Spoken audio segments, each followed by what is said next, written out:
बिस्मिल्लाहिर्रहमानिर्रहीम, अस्सलाम वालेकुम। आप देख रहे हैं प्रोग्राम न्यूज़ फीड। मैं हूं मुर्तज़ा डार। प्रोग्राम में आज बात करेंगे मुल्क की सियासी सूरत हाल के हवाले से, जानने की कोशिश करेंगे मुल्क के सियासी मामलात किस जानिब बढ़ते दिखाई दे रहे हैं। चेयरमैन पाकिस्तान तहरीक इंसाफ इमरान खान साहब की आज ATC में पेशी थी और इस पेशी के सिलसिले में उनको 12 सितंबर तक अबूरी ज़मानत दे दी गई है। मुचलके जमा कराए गए हैं।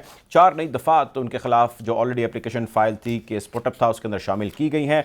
ये सारा मामला किस जानिब जो है वो बढ़ता हुआ दिखाई दे रहा है। इमरान खान साहब के पास कौन सी ऑप्शंस मौजूद हैं इस केस को लेकर, जबकि ऑलरेडी वो कंटेम्प्ट का भी एक केस जो है उस में पेश हुए हैं अदालत में। बहरहाल इसको आज हम डिस्कस करेंगे। तमाम इसके सियासी, इसके कानूनी जो पहलू हैं उसको मौजूद बहस लेकर आएंगे और साथ ही साथ आज सैलाब के हवाले से भी बातचीत करेंगे और ये जानने की कोशिश करेंगे कि सैलाब की तबाहकारियाँ जिन हिस्सों में मुल्क के जारी हैं वहाँ पर इमदादी कार्रवाइयाँ जो हैं और इमदादी जितनी भी सरगर्मियाँ हैं वो किस किस्म की जारी हैं। रिलीफ के हवाले से लोगों की वहाँ पर जो मुतासरीन है मदद किए जाने के हवाले से गवर्नमेंट लेवल पर मुख्तलिफ पॉलिटिकल पार्टीज़ की सतह के ऊपर, कॉर्पोरेट सेक्टर के ऊपर, इनफरादी सतह के ऊपर हर किस्म का काम जारी है।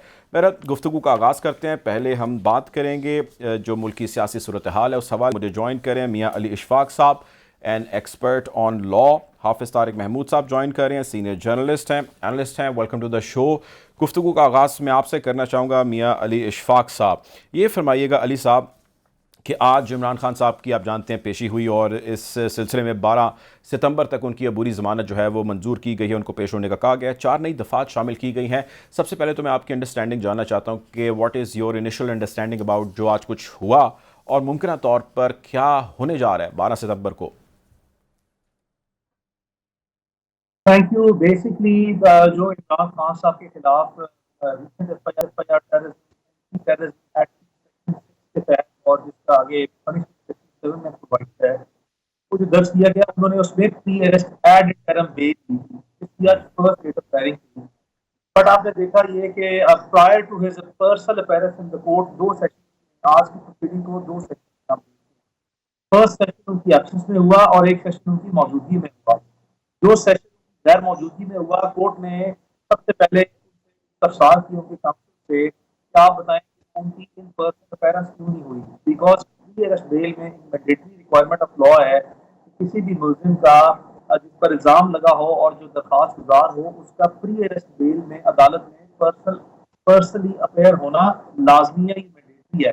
ये किसी भी मुल्जिम की जो प्री अरेस्ट बेल है उसकी फर्स्ट है। सेकंड थिंग इज टाइम जब अदालत ने उनको ये बताया, उनको बताया गया, उनके ना आने का जवाब दिया गया, तो ये अदालत ने बताया गया अदालत ने कि शायद इस्लामाबाद पुलिस की तरफ से एक उनको लेटर दिया गया जिसमें उनकी जो पर्सनल सिक्योरिटी है लाइफ अंडर सीरियस थ्रेट है और लाइफ जेपरडाइज हो सकती है। तो ये नेवरदलेस एग्री किया गया कि इसको सेकंड सेशन में हम पे करते हैं। But at the same time court ने इस पोर्शन को सेटल करने के बाद जो प्रोसिक्यूशन है या जो ऑफिसर है उनसे इस्तफसार किया कि ये बताएं कि कौन सी कोई बॉम्ब बरामद हो गई है या कौन सी कोई बुलेट बरामद हो गई है और कौन सी कोई ऐसा असला इस्तेमाल हो गया है यहाँ पर आप 7 जो है यानी कि एंटी टेररिज्म एक्ट की दफात जो है वो इस केस पे लागू कर दी है। एंड सब्सिक्वेंटली जो अदालत के सामने हमें सबको पता है it's a public document, it's a public fact, इस केस के फैक्ट्स क्या है। और मेरी नजर में, मेरी कानूनी राय, अगर किसी शख्स ने कोई गैर कानूनी गुफ्तगू की है, सिर्फ गुफ्तगू किया है, made a public statement, any a statement irrespective of the nature of the statement, कि वो किसी भी ग्रेव लेवल की नोयत की क्यों ना हो, सिर्फ किसी शख्स के अल्फाज बोलने से किसी भी अथॉरिटी, किसी भी इंस्टीट्यूशन, चाहे उसका सरबराह या चाहे उसके रिप्रेजेंटेटिव के खिलाफ टू एनी सच इमेजिनेशन, कम अज कम जो एंटी टेररिज्म एक्ट है वो एप्लीकेबल नहीं होता। ये लाजमी मुमकिन है कि अगर किसी शख्स ने कोई काबिले एतराज बात कर दी है, काबिले एतराज बात करना और बात करना दो मुख्तलिफ। अच्छा, मैं ये बड़ा ही इंपॉर्टेंट पॉइंट है, बहुत इंपॉर्टेंट पॉइंट है मियाँ साहब जो आप मेंशन कर रहे हैं। मैं इस पे डिटेल आपसे ओपिनियन लेता हूँ, आप मेरे साथ ही रहिएगा। मैं हाफिज़ तारिक साहब से भी एक ओवरव्यू ले लूँ। ये जो सारी आज की कार्रवाई हुई, जो पेशी हुई और उसके बाद जिस तरह भी कोर्ट ने इस मामले को प्रोसीड किया। हाफिज़ साहब, sir welcome to the show. ये फरमाइएगा कि अब जो कुछ भी हो रहा है उसमें ज़रा कंटेम्प्ट के चार्जेस इनके खिलाफ हैं, वो आप जानते हैं कि इन पर्सन पेश हुए, उसके अंदर भी जो है 7 दिन के अंदर दोबारा जवाब जमा कराने का इनको कहा गया। फिर आज ATC के अंदर पे जो है वो उनकी पेशी थी और इस ATC के हवाले से ڈیفینیٹلی بہت سارے لوگوں کو جو پاکستان تحریک انصاف کے ہیں وہ کہتے ہیں کہ جی ہم پر یہ کیس نہیں بنایا جانا چاہیے تھا، یہ درست نہیں ہے. اب سوال یہ ہے کہ آپ نے بہت سارے لوگوں کو جاتے بھی دیکھا، آتے بھی دیکھا، حکومتوں کو بھی جاتے دیکھا، آتے دیکھا، سیاستدانوں کے خلاف ایسی ہوتی کارروائیاں بھی دیکھی. یہ بتائیے کہ دانیال عزیز صاحب کی، طلال چودھری صاحب کی کنٹیم کے کیسز کے اندر ہم نے مثالیں دیکھیں کہ ان کے خلاف سزائیں ہوئیں. جو سٹیٹمنٹ عمران خان صاحب نے دی ہے، اس سٹیٹمنٹ کو آپ کیسے انالائز کرتے ہیں and how do you see things coming ahead for him? جی بسم اللہ الرحمن الرحیم، بہت شکریہ. نہیں، مجھے ایسا نہیں لگتا، نہ میں ایسا سمجھتا ہوں کہ عمران خان صاحب اسی صف میں کھڑے ہوں گے جس صف میں نہال ہاشمی صاحب، طلال چودھری اور دانیال عزیز تھے. دیکھیں اس وقت معاملات کچھ اور تھے. اس کے بعد پلوں کے نیچے سے بہت سارا پانی بہہ چکا ہے. نہ اس وقت یہ ہونا چاہیے تھا جو ہوا، اور نہ اب یہ ہونا چاہیے جس طرف اشارہ آپ کر رہے ہیں. عمران خان صاحب کو ضرور اپنے لب و لہجے پہ نظر کرنی چاہیے. عمران خان صاحب کو ضرور ان لوگوں کی باتوں کو اب نظر انداز کرنا چاہیے یا انہیں شٹ اپ کال دینا چاہیے جو انہیں اس سٹیج پہ لے جانا چاہتے ہیں جہاں سے ان کی واپسی ممکن نہ ہو. ہو سکتا ہے کہ ان کے کچھ اپنے سیاسی مفاد ہوں جو عمران خان صاحب کے ارد گرد لوگ ہیں، ان کی نظر جو ہے وہ کسی اور بڑے سیاسی فائدے کے لیے ہو، اور اس سیاسی فائدے کے حصول کے لیے وہ عمران خان صاحب کو قربانی کا بکرا بنانا چاہتے ہوں. تو عمران خان صاحب کو سمجھ سے، عقل سے اور شعور سے کام لینا ہے. یہ دیکھنا ہے کہ وہ پاکستان کی ایک بڑی سیاسی جماعت کے سربراہ ہیں. وہ کس قسم کا لب و لہجہ استعمال کر رہے ہیں. ان کو جس طرح آج عدالت نے بھی کہا تھا گزشتہ سماعت پہ کہ سوچ سمجھ کے بولنا چاہیے. تو جس پائے کے لیڈر عمران خان صاحب ہیں انہیں اپنی چیزوں پہ نظر ثانی کی ضرورت ہے ضرور. اور میں یہ سمجھتا ہوں کہ جو جواب جس طرح سے عدالت نے حامد خان صاحب سے کہا کہ جی اس جواب کی عدالت کو توقع نہیں تھی، اور جتنا وقت دیا گیا ہے کہ وہ 8 سپٹمبر تک اپنا دوبارہ جواب داخل کریں، تو میں سمجھتا ہوں کہ عدالت نے عمران خان صاحب کو ایک موقع فراہم کیا ہے. اور مجھے امید ہے کہ عمران خان صاحب اس موقع کو ضائع نہیں کریں گے، اس کو اویل کریں گے. اور عدالت بھی مجھے اس نہج پہ جاتی ہوئی نظر نہیں آ رہی جس نہج کے اوپر جب نہال ہاشمی، دانیال عزیز اور طلال چودھری والا معاملہ تھا، کیونکہ ان کے لیے تو کسی قسم کی ریلیکسیشن نہیں تھی، یا اس وقت جو تھی وہ خاصی ٹائٹی سچویشن تھی ان لوگوں کے لیے. تو دونوں طرف سے، یعنی عدالت کی طرف سے بھی، کیونکہ اگر عدالت کی طرف سے ان کا موڈ یا ان کا ارادہ کسی کو نقصان پہنچانا مقصود ہوتا تو عمران خان صاحب نے پورا مواد فراہم کر دیا تھا، کوئی گنجائش نہیں چھوڑی تھی.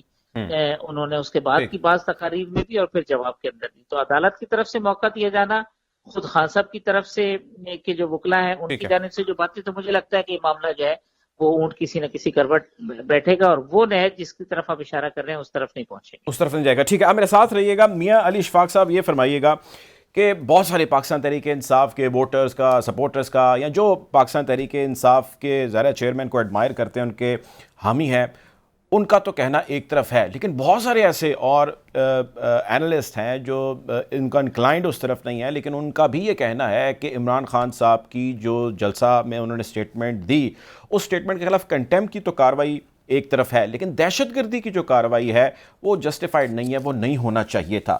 آپ ہمیں تھوڑا آئینی حوالے سے فرمائیے گا، جس طرح بھی آپ تھوڑی دیر پہلے بھی کہہ رہے تھے کہ اونلی آن سٹیٹمنٹ جو ہے اس قسم کی کارروائی نہیں ہوتی. اب یہ ہو رہی ہے تو ظاہر ہے دیر از سم پروویژن جس کے تحت ہی ہو رہی ہے، ہوا میں تو ظاہر کوئی چیز نہیں ہوتی. تو آپ ہمیں وہ بتا سکتے ہیں کہ what is that exactly thing that they have taken up and they are heading in this case with that whatever they have taken اپ.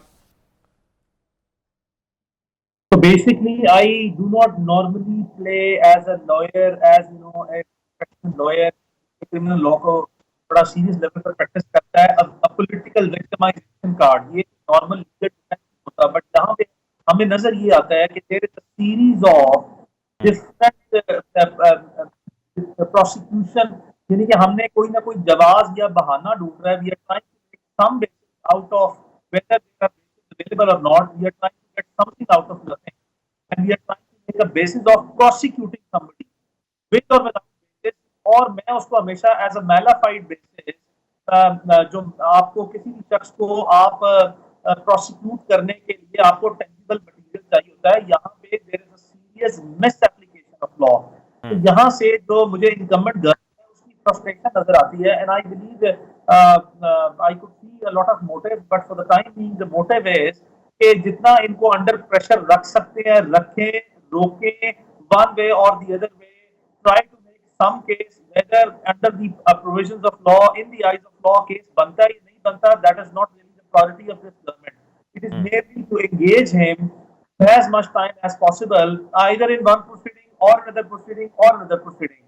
यहाँ पे अगर मैं देखूं तो मैंने आपको वाजे कर दिया कि देखें एट द सेम टाइम एक कोर्ट ऑफ लॉ ने इसकी कॉग्निजेंस ली है, उस पर नोटिस दिया है, there is this contempt proceeding which is under way, और उस अदालत में भी देखें कि इस केस को जो केस एंटी टेररिज्म एक्ट का बनाया गया उसमें अदालत ने कोई ऐसा उसको इनकरेज नहीं किया, रादर डिस्करेज होता है, वो डिस्करेजिंग सेंस में प्रोसीडिंग रही, और अगर इतनी ही संजीदा नौयत तो इस्लामाबाद हाई कोर्ट भी विदाउट अफोर्डिंग फर्दर अपॉर्चुनिटी जिसका मेरे कुलीग ने इस वक्त अभी एक कमेंट किया है, which is a very fair comment, कि अदालत ने भी इसको इस संजीदगी से मतलब संजीदा जरूर लिया है कि it is kind of an irresponsible statement जो कि पब्लिक एडमिनिस्ट्रेशन में मोस्ट पर्टिकुलरली जुडिशरी के किसी भी जुडिशियल ऑफिसर की इंटेग्रिटी को या उसकी प्रोसीडिंग को अंडरमाइन करने के लिए या इन्फ्लुएंस करने के लिए या जेपरडाइज करने के लिए एज अ टूल स्टेटमेंट को यूज नहीं करना चाहिए था। And it is in court ने जो सा ये वाज़ेह तौर पर जो है वो अपनी प्रोसीडिंग में इस चीज को कोट किया कि इतने बड़े लीडर से जो सा है इस तरह की स्टेटमेंट की नॉर्मली तवक्का ना की जाती है। आई mean they say an high court more comes with more responsibility. इंसान के पास जितनी ज्यादा ताकत इख्तियार आता है और जितना उसके पास बड़ा ओहदा आता है उतना ज्यादा जिम्मेदार भी होता है। उसी कॉनोटेशन में शायद इसको ज्यादा जिम्मेदारी के साथ, ज्यादा जिम्मेदारी और ज्यादा मुनासिब अल्फाज के साथ अगर किसी को क्वेश्चन भी करना था या अगर आपने लीगल एक्शन जो सा है उसको भी उसको जो सा है वो रियलाइज कराना था कि आपकी अगर किसी की राय में, एक अवामी लीडर की राय में अगर एक शख्स या एक किसी अदालत से कोई फैसला गलत आ भी रहा है तो उसके लिए आप उसे कहते हैं कि हम अपील में जाके आपके खिलाफ एक्शन लेंगे, अपील में ये चीज हाईलाइट करेंगे, शायद वो मुनासिब अल्फाज थे जिसको आप पार्लिमानी और कॉन्स्टिट्यूशनल आईनी और कानूनी जुबान में यानी कि लीगली वेट करके और काउच करके आप इसको जो है ज्यादा बेहतर मुनासिब स्टेटमेंट दे सकते थे। Nevertheless what's being done but to any state of imagination ये एक क्रिमिनल केस नहीं था मेरी नजर में। पाकिस्तान में आइदर पाकिस्तान पीनल कोड की मैं कोई प्रोविजन देख लूं या पाकिस्तान में एंटी टेररिज्म एक्ट की सारी प्रोविजंस को मैं उसको एनालाइज करके उसको सामने अपने रखे उसी फ्रेम ऑफ रेफरेंस में अगर कुछ एक्सपर्ट्स का कहना ये है कि ऐसी स्टेटमेंट जो पब्लिकली दी जाए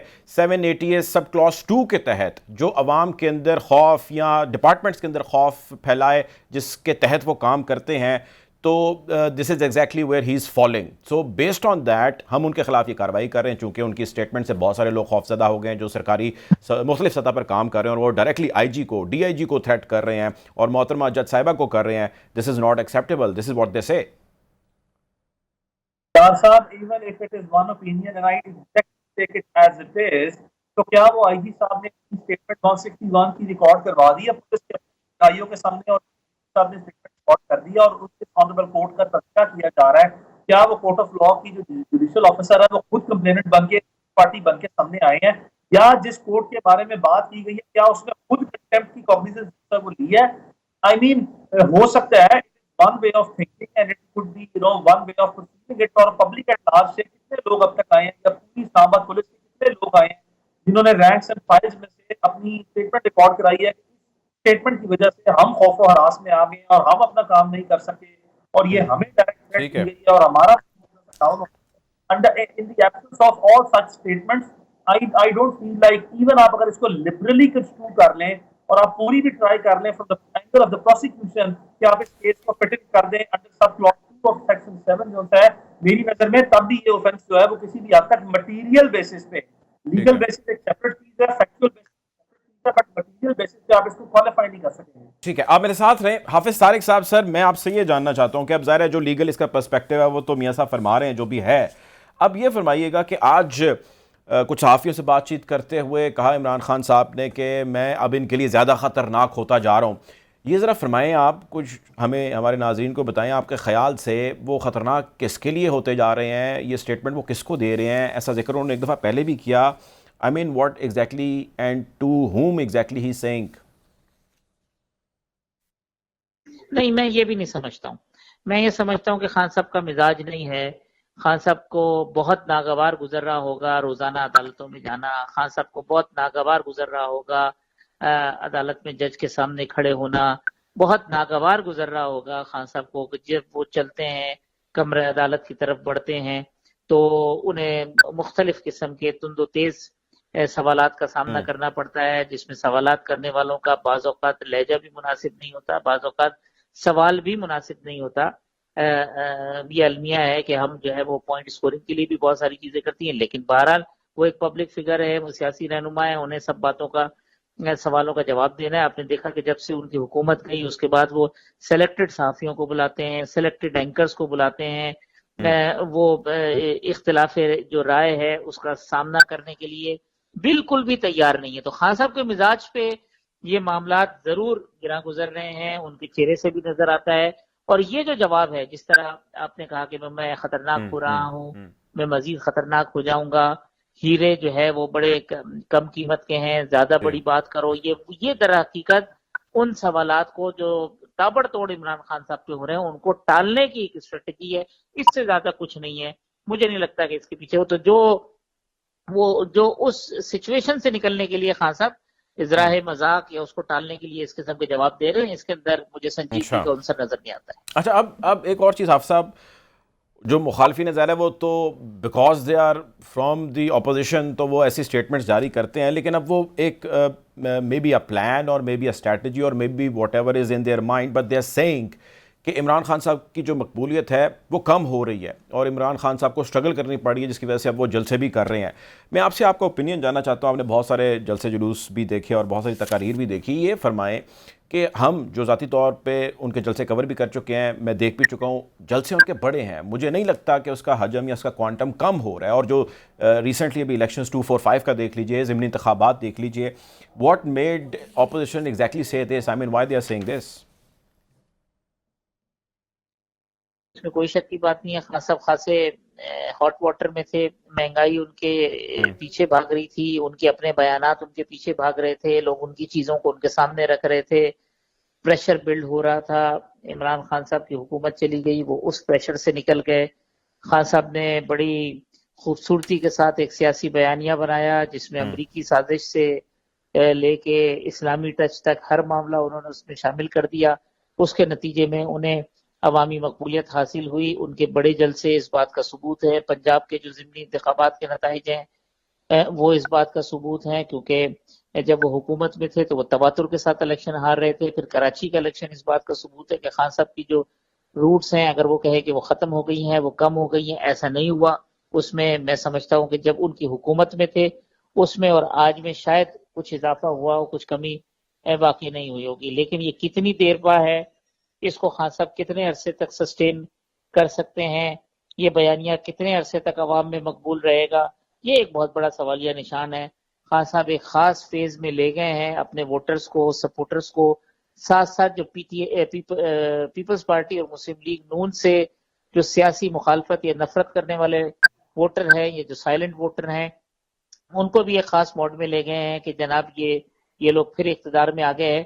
مگر یہ جو فیز ہے اس کو کیا وہ الیکشن تک برقرار رکھ پاتے ہیں، کیا اس کو وہ نیکسٹ الیکشن میں ووٹ باکس کے اندر کنورٹ کر پاتے ہیں، یہ بہت بڑے سوالات ہیں جس کے جواب ابھی آنے والا وقت ہی دے گا۔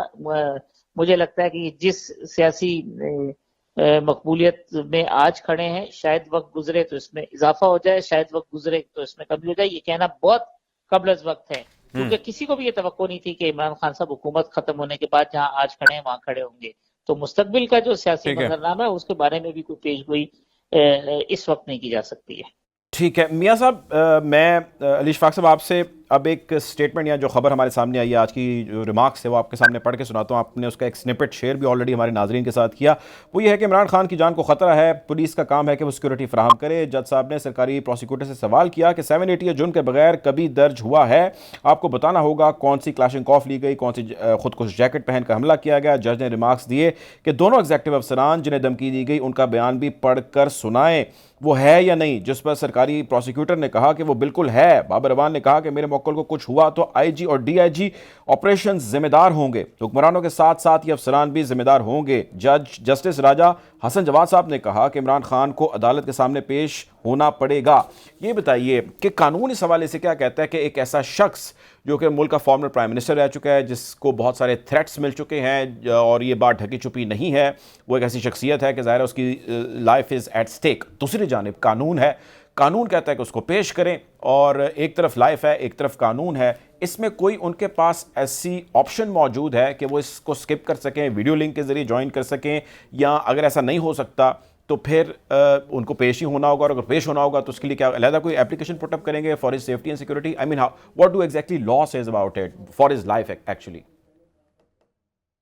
दास sahab, I appreciate question and particularly the way you have put it. आपने बहुत अच्छा जो सवाल में बड़े किया बेसिकली, और ये बड़ा पर्टिकुलर क्वेश्चन है। Normally I haven't anybody coming up with such question. Basically in such like exceptional circumstances, जिसको आपने एक्सप्लेन किया है, एवरी पिटिशनर वो दरखास्त गुजार अदालत के सामने right with such credentials, with such exceptional circumstances that he could seek the exemption from the personal appearance, from the personal attendance in court. और अदालत जो है, जब वो जो आज ओरल स्टेटमेंट इमरान खान साहब के वकील ने अदालत में पेश की है, अगर यही चीज, वो जो लेटर इमरान खान साहब को मिला था, वो ब्लैक एंड व्हाइट सूरत में अगर आज अदालत में पेश किया जाता और एक एप्लीकेशन दी जाती जिसमें मौजूद अदालत से हाजिरी माफी की, यानी कि dispensation from the personal appearance of a person from that particular date of appearing और permanently अदालत में दी जाती, तो मैं यकीन से कह सकता हूं कि अदालत के पास शायद कानूनन वो गुंजाइश नहीं बचती इस मटीरियल बेसिस पे कि जो पार्टी अदालत में, यानी कि आपकी इस वक्त अपोजिंग पार्टी जो है, वही आपको लेटर इशू कर रही है एज अ सिक्योरिटी एजेंसी कि आपकी लाइफ जो है अंडर सीरियस जेन्युइन थ्रेट है। और अगर यही लेटर की क्रेडिबिलिटी या ऑथेंटिसिटी वेरीफाई कर देती इस्लामाबाद पुलिस, तो मेरी नजर में लाजमी तौर पर हाजिरी माफ की जा सकती थी। और एज एन ऑल्टरनेटिव, जिसका आपने दुरुस्त तौर पर निशानदेही की कि अगर ऐसा ना होता तो लाजमी तौर पर अदालत उनको बजरिया वीडियो पेश होने का हुक्म देती। अदालत ने इस तरह की प्रोसीडिंग में किसी भी शख्स को उसकी मौजूदगी में, लॉ की मंशा यही है कि क्रिमिनल लॉ में जो अपेयरेंस है, जो जब उसका ट्रायल होता है या इस तरह की प्रोसीडिंग होती है, वो मैंडेटरी होती है अनलेस कि वो जेल में हो, यानी कि जुडिशियल कस्टडी में हो। क्योंकि वो अदालत कस्टडी में होता है तो पोस्ट कस्ट बेल के केस में जो है प्रोसीडिंग किसी भी एक्यूज पर्सन की या पिटिशनर की एब्सेंस में चल सकती है। हाउएवर जो नेचर ऑफ प्रोसीडिंग बेल की है या जो पूरा ट्रायल है, from the beginning of the trial, जब अदालत को समन करती है, कॉपी सप्लाई करती है, चार्ज फ्रेम करती है, और चार्ज फ्रेम करने के बाद प्रोसिक्यूशन एविडेंस इनवाइट करती है, उस वक्त मैंडेटरी है कि अदालत में हाजिर हो। और अगर नहीं तो एक इसका तीसरा तरीकेकार भी है कि अदालत में कोई भी पिटिशनर जो है वो यही सारी के लीगल ग्राउंड्स लेके अपना प्लीडर अपॉइंट करा लेता है कि जनाब आपका पर्पस ये था कि मैं अदालत के सामने ये प्रोसीडिंग फेस करने के लिए मौजूद हूँ, ये मेरे हालात वाकयात है, मैं आने से कासिर हूँ, या मेरी इंस्ट्रक्शन दे दे, या वीडियो कॉल ले, या मेरी कोई प्लीडर जो है वो अदालत में खड़ा हो जाता है। और जहां पे मेरा कानून के सामने लाजमो मलजूम है हाजिर होना किसी भी फर्दर प्रोसेस के लिए, उसमें वो खुद आ जाएगा। और अगर वहां पे भी उसके पास कोई एक्सेप्शनल एक्सक्यूज है तो लॉ उसमें भी जो है कंसेशन और रिलीफ प्रोवाइड करता है। और माजी में हमने देखा कि अदालतों में बहुत ज्यादा ऐसा होता रहा है। मैं आपकी जो है तवज्जो जो है मरकूज कराऊंगा, अभी बहुत से ऐसे FIA के मनी लॉन्ड्रिंग केसेज है जो इनकम्बेंट गवर्नमेंट है, इनके खिलाफ है, और इनके खिलाफ जब अदालत में इनके FIA के केसेस या NAB के केसेस हैं तो इन्होंने भी दर्जनों मरतबा ये एग्जम्पशन की है अपने प्रीवियस बेल के केसेस में। कभी इन्होंने मेडिकल एग्जामिनेशन, मेडिकल एक्सक्यूज दिया है, कभी इन्होंने जाती मसरूफियात एक्सक्यूज दिया है। तो अदालत अगर इस तरह की बेसिस पे किसी भी शख्स की जो पर्सनल अपीयरेंस है उसको कंडोन कर सकती है, यानी माफ कर सकती है, तो इमरान खान साहब के पास भी यही इक्वल राइट है। Law will treat everybody on the equal basis. Law सबके लिए बराबर है, इमरान खान साहब के पास ये ऑप्शन मौजूद है, और डेफिनेटली उनके जो लॉयर हैं, जिस तरह अली साहब फरमा रहे हैं, उसको उनको टेकअप करना चाहिए था इस मामले को, इस तरह जिस तरह उन्होंने कहा। प्रोग्राम में एक ब्रेक कहा जा रहा है, हमें ज्वाइन किया था मियाँ अली शफाक साहब ने, हाफिज़ तारिक महमूद साहब ने। आप दोनों मेहमानों का बहुत शुक्रिया। एक ब्रेक है, उसकी जानिब बढ़ते हैं, वापस आते हैं और मुल्क में सैलाब की सूरत हाल के हवाले से बातचीत करते हैं। Take a break.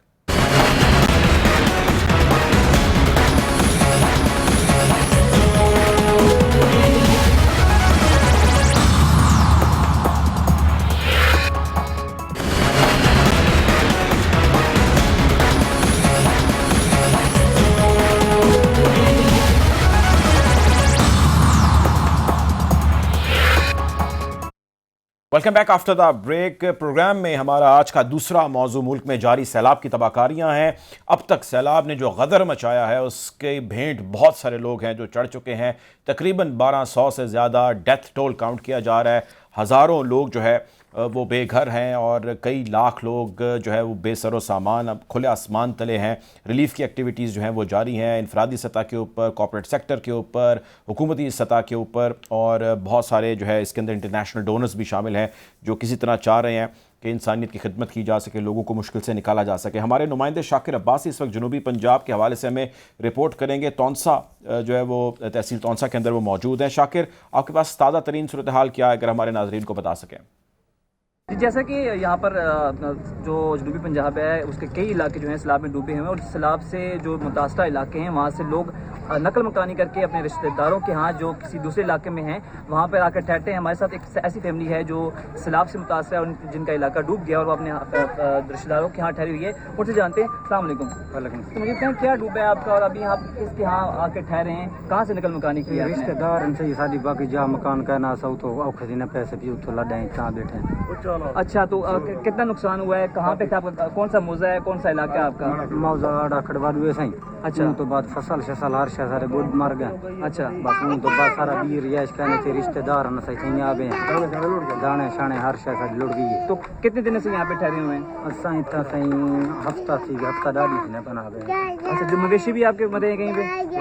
मवेशी मरे हैं, जानवर मरे हैं? जी जी जी, जैसे कि हमने सुना कि इनकी फसलें तबाह हुई हैं, मवेशी इनके तो एक ही मरा है, लेकिन बाकी लोगों के काफ़ी जो मवेशी हैं वो मर गए हैं। इसके अलावा हमें देख सकते हैं यहाँ पर जो फैमिलीज आई हुई हैं, काफ़ी फैमिलीज यहाँ पे जमा हैं एक ही घर में, तो वो साथ अपने मवेशी भी लाए हैं ताकि जो अपने यहाँ पर मवेशी हैं यहाँ पर उनको सेव कर सकें। यहाँ पर लोग नकल मकानी करके आए हुए हैं और अपने रिश्तेदारों के यहाँ ठहरे हुए हैं ताकि जितना जब तक उनकी ज़मीन जो है वो से पानी नहीं जाता तब तक वो यहाँ पर स्टे कर सकें। जी, बहुत शुक्रिया जी। हमारे साथ मौजूद थे शाकिर अब्बासी, हमें रिपोर्ट कर रहे थे फ्रॉम द ग्राउंड और ताज़ा तरीन सूरत हाल उन्होंने हमें बताई। जिस तरह वहाँ पर इफ़ेक्टेड फैमिली है, उन फैमिली के एक सरबराह से उन्होंने उनके हालत इज़ार जो है वो भी शेयर की। बहरहाल प्रोग्राम में मुझे ज्वाइन कर रही हैं फ़राज़ीम शाह साहिबा, तर्जुमान है बलोचिस्तान हुकूमत की। तैमूर अली साहब ज्वाइन कर रहे हैं, तर्जुमान है PDMA KPK। बहुत शुक्रिया आप दोनों का प्रोग्राम में वक्त देने के लिए। फ़रा साहिबा, आपसे गुफ्तगू का आगाज़ करना चाहूँगा। आप सबसे पहले तो हमें थोड़ी सी सूरत हाल से आगाह कीजिएगा नाज़रीन को कि इस वक्त बलोचिस्तान की सूरत हाल है क्या, लोगों को रिलीफ दिए जाने के हवाले से आप क्या कर रहे हैं, और जो इस वक्त वहाँ पर पानी है उसकी सतह क्या है, what is exact situation on the ground? जी, बिस्मिल्लाहिर्रहमानिर्रहीम। जैसे कि आप जानते हैं कि पिछले 2.5 महीने से ये जो मॉनसून का सिलसिला है ये बलूचिस्तान में जारी है और जिसका स्पेल अभी भी है और अभी प्रेडिक्शन भी ये की गई है कि ये 11 सितंबर तक जारी रहेगा। इसके साथ साथ बेतहाशा तबाही आई है बलूचिस्तान में, लोगों के पूरे घर बह गए हैं। और अगर मैं आपको बताऊं कि सिर्फ डिस्ट्रिक्ट नसीराबाद का मैं आज देख रही थी रिपोर्ट कि उसमें ही सिर्फ 1,07,000 प्लस जो हैं घर पूरे के पूरे तबाह हुए। और इसके साथ साथ जो लाइफ स्टॉक है लोगों का तबाह हो गया, खड़ी फसलें तबाह हो गई हैं लोगों की, तो तबाही तो बहुत ज्यादा आई है। अब मैं आपको बताऊं कि जी रेस्क्यू का जो एक ऑपरेशन था वो ऑलमोस्ट कंप्लीट कर लिया गया है। अब हम रिलीफ का जो ऑपरेशन है उससे गुजर रहे हैं। अच्छा। और इस हवाले से चैरिटी की जो एक अपील लॉन्च की थी वजीर आजम की जानिब से, और इसके साथ साथ हमारे सिपह सलार ने भी, आप लोगों ने वीडियो देखी होगी, और उसी को ही उसकी कंटिन्यूएशन में हम लोगों ने एक गवर्नमेंट ऑफ बलूचिस्तान ने डोनर्स कॉन्फ्रेंस का इनेकाद किया था अभी 2 दिन पहले ही इस्लामाबाद में। और इसका मकसद ये था कि हम इंगेज कर सकें तमाम prominent NGOs of Pakistan, UN agencies और वो कंट्रीज जो किसी भी डिजास्टर की सूरत में किसी कंट्री में काम करती हैं। तो हमने अल्हम्दुलिल्लाह बड़े तरीके से उन्हें ब्रीफिंग भी दी, उन्हें एंगेज भी किया, जिसके रिजल्ट्स जो हैं अभी हमें आना शुरू हो रहे हैं। इसके साथ साथ देखिए जो हमारा इमरजेंसी कंट्रोल रूम है वो कायम किया गया है चीफ मिनिस्टर की इंस्ट्रक्शंस के मुताबिक। जो तमाम स्टेक होल्डर्स हैं उनका प्रॉपर कोऑर्डिनेशन जारी है ऑन ग्राउंड। तमाम स्टेक होल्डर्स इसमें PDMA NDMA के ताउन से फेडरल और प्रोविंशियल गवर्नमेंट का जो कोऑर्डिनेशन है वो भी ठीक है अल्हम्दुलिल्लाह। इसके साथ साथ FC and army, heads of two army, कि वो जब भी हमें जरूरत पड़ती है कंट्री के अंदर भी वो हमारे लिए मौजूद होते हैं, तो उनका भी कोऑर्डिनेशन तमाम जितने भी स्टेक होल्डर्स हैं वो प्रॉपर।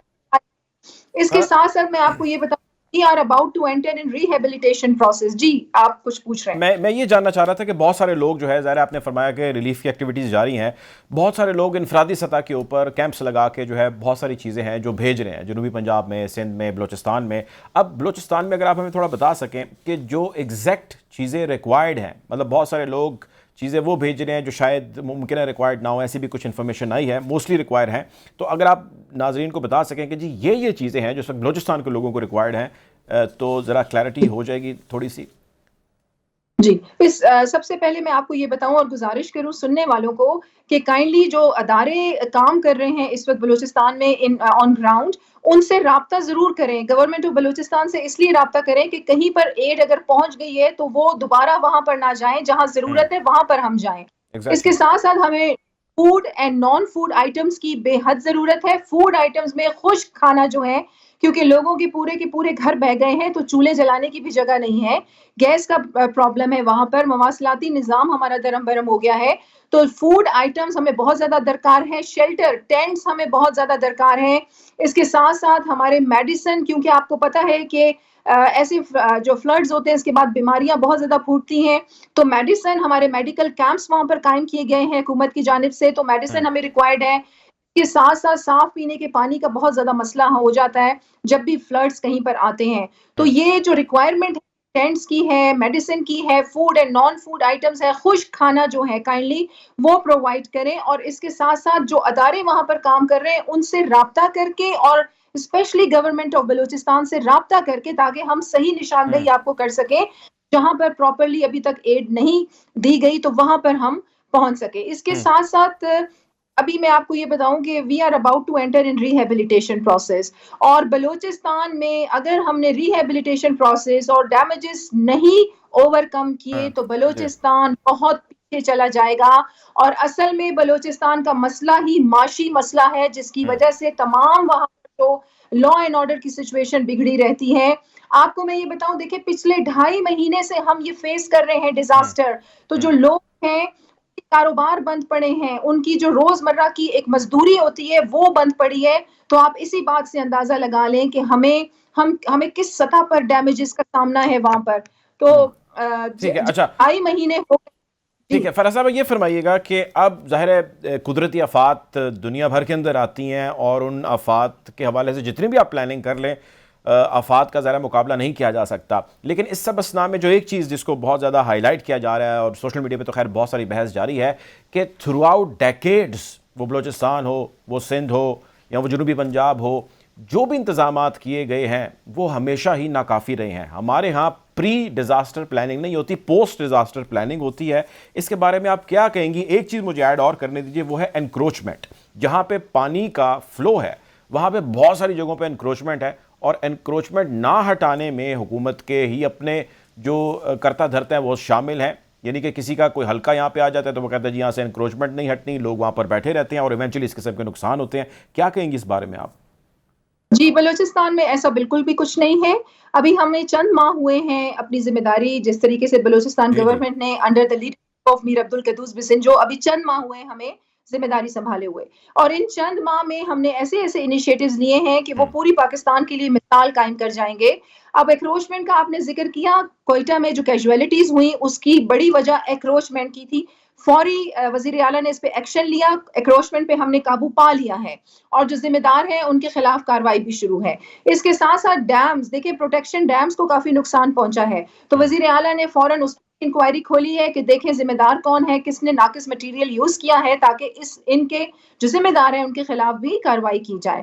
اس کے ساتھ ساتھ کلائمیٹ چینج ایک بہت بڑا مسئلہ ہے پوری دنیا کا, اور پھر پاکستان میں بھی ہم فیس کر رہے ہیں اس کو, اور بلوچستان تو بے حد فیس کر رہا ہے, کیونکہ دیکھیں ڈراؤٹ کا ایک ویدر ہمارے بلوچستان میں رہتا ہے, ہمیں تو بارشوں کی بے حد ضرورت ہے. تو بیٹر لانگ ٹرم پلاننگ سرے سے تھی ہی نہیں. ابھی وزیر اعلیٰ کی انسٹرکشنز پہ ایکسپرٹیز کو انوالو کیا جا رہا ہے, NDMA, PDMA اور انٹرنیشنل لیول پہ ایکسپرٹیز کو انوالو کر کے better planning, long term planning اس حوالے سے بنائی جا رہی ہے تاکہ آگے بھی سیلاب نے آنا ہے تو اس طرح کے ہم کچھ پالیسیز چھوڑ کے جائیں کہ آنے والی حکومتوں کو اس سے فائدہ بھی ہو، اور وہ اس سے یہ ہے کہ مثال ایسی قائم کر جائیں گے کہ وہ خود بھی دیکھیں کہ when there is a will there is a way، کیونکہ بلوچستان گورنمنٹ کے پاس ریسورسز کی بے حد کمی ہے تو اور اس کے ساتھ ساتھ ایکروچمنٹ کا بہت زیادہ ان ریسورسز میں جو انیشل اس وقت جو گراؤنڈ پر چیزیں موجود ہیں، کون سی چیزیں آپ کے خیال سے آپ کو درکار ہیں فوری طور پہ اگر مل جائیں وفاق کی جانب سے، تو وہ کیا ہیں چیزیں اگر آپ کلیئر کر سکیں تھوڑا؟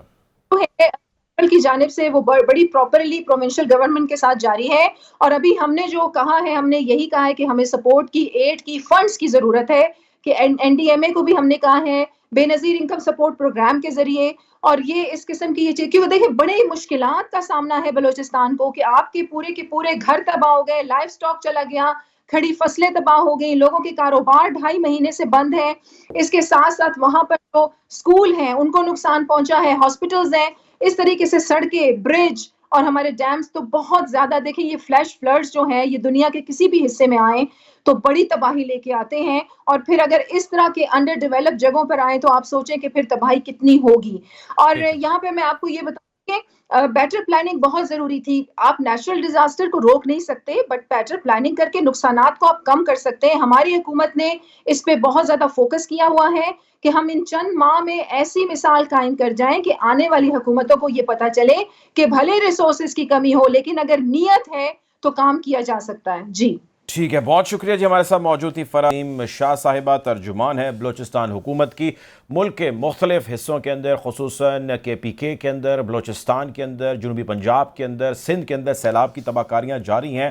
کوئی اس کو 30 سالہ ریکارڈ سے جو ہے وہ ریلیٹ کر رہا ہے، جی 30 سال کا ریکارڈ ٹوٹ گیا، کوئی 45 سال، کوئی 60 سال کا ریکارڈ جو ہے وہ ٹوٹنے کی بات کر رہا ہے۔ میٹرولوجی ڈپارٹمنٹ والے کہتے ہیں جی ہم نے تمام تر جو انفارمیشن دی تھی وہ کریکٹ دی تھی، ٹائم پر دی تھی۔ لوکل ایڈمنسٹریشن کہتی ہے کہ ہم نے اس کے مطابق انتظامات کیے تھے، اور اس کے بعد ڈیزاسٹر مینجمنٹ والے کہتے ہیں کہ ہمارے پاس جو وسائل اور جو مسائل موجود ہیں اس میں رہتے ہوئے ہم کام کر رہے ہیں۔ لیکن یہ سلسلہ انفارچونیٹلی کئی سالوں سے پاکستان کے اندر جاری ہے، خواہ وہ زلزلہ ہو یا سیلاب کی تباہ کاریاں ہوں یا اس قسم کی قدرتی آفات ہوں، اور اس سب کی بھینٹ جو ہے وہ ایک عام شخص ہے جو چڑھتا ہے۔ کوئی اپنے مال کا نقصان کرتا ہے، کوئی اپنی جان کا نقصان کرتا ہے، اور کوئی ایسا نقصان کرتا ہے جس کا آپ اور میں اندازہ نہیں لگا سکتے۔ بہرحال یہ سلسلہ جو ہے یقینی طور پہ بہتر ہونا چاہیے، حکومتوں کو اپنا رول پلے کرنا چاہیے، سیاست ایک طرف ہونی چاہیے اور کام ہونا چاہیے، اور وہ کام ہونا چاہیے جس کام کی ضرورت ہے، صرف باتیں نہیں ہونی چاہیے۔ ہم دعا گو ہیں، امید کرتے ہیں کہ جو لوگ متاثرین ہیں ان کی جلد داد رسی ہوگی، ان تک ریلیف کا سامان پہنچے گا، اور ان کی جو اس وقت کرنٹ کنڈیشن ہے اس کو امپروو کیا جا سکے گا۔ بہرحال اب تک کے لیے اتنا ہی، آپ کو حالات حاضرہ سے یوں ہی آگاہ رکھیں گے۔ اپنا خیال رکھیے گا، اللہ حافظ۔